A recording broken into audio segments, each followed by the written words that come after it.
अगर भारत गणराज्य न बनता।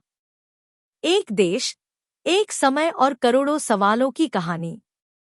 इतिहास सिर्फ वो नहीं होता जो हुआ, इतिहास वो भी होता है जो हो सकता था। आज की कहानी उसी हो सकता था की है। आजादी के बाद की सुबह। 15 अगस्त 1947 की रात बीत चुकी थी। तिरंगे की खुशी थी, लेकिन आंखों में डर भी था। रेलवे स्टेशनों पर बिछुड़े लोग थे, गलियों में सन्नाटा था, और संसद में सवाल, अब इस देश को चलाएगा कौन? अंग्रेज चले गए थे, लेकिन शासन की आदतें अभी बची थी।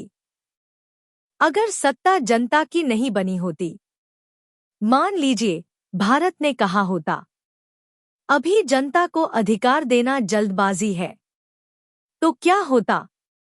देश में चुनाव होते, लेकिन हर किसी के लिए नहीं। पढ़े लिखे चुनते, जमींदार चुनते, ताकतवर तय करते कौन इस देश के फैसले लेने लायक है, और करोड़ों लोग सिर्फ देखने वाले रह जाते। रामलाल की पहचान।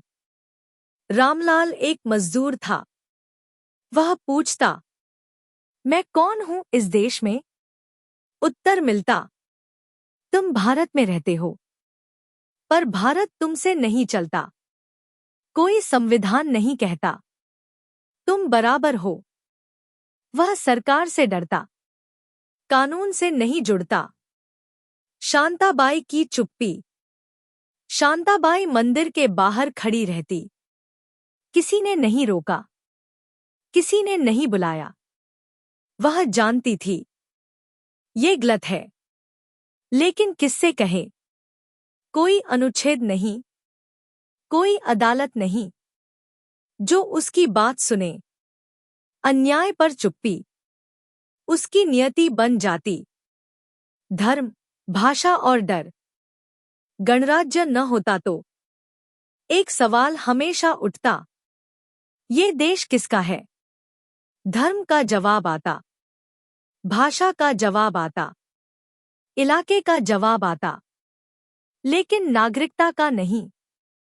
और जब पहचान बंटती है, तो देश भी धीरे धीरे बंटने लगता है। बिना संविधान के आजादी। आज भी झंडा लहराता, आज भी राष्ट्रगान बजता, लेकिन आजादी सिर्फ समारोह बन जाती, अनुभव नहीं, क्योंकि अधिकार कागज पर नहीं, सत्ता की इच्छा पर टिके होते। फिर इतिहास ने फैसला लिया, लेकिन भारत ने दूसरा रास्ता चुना।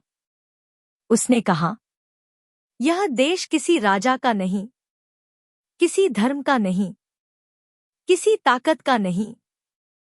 26 जनवरी 1950 को भारत ने खुद से वादा किया, यह देश अपने हर नागरिक को बराबरी देगा।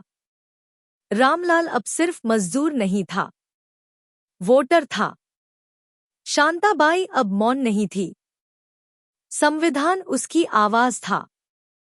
गणराज्य का असली मतलब।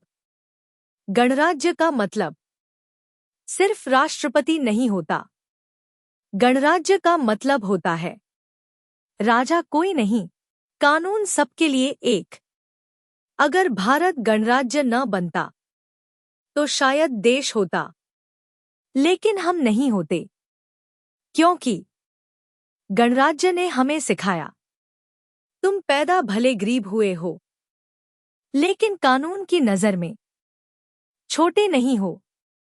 भारत का सबसे बड़ा चमत्कार आज भी यही है, यहां सत्ता ऊपर से नहीं, संविधान से बहती है।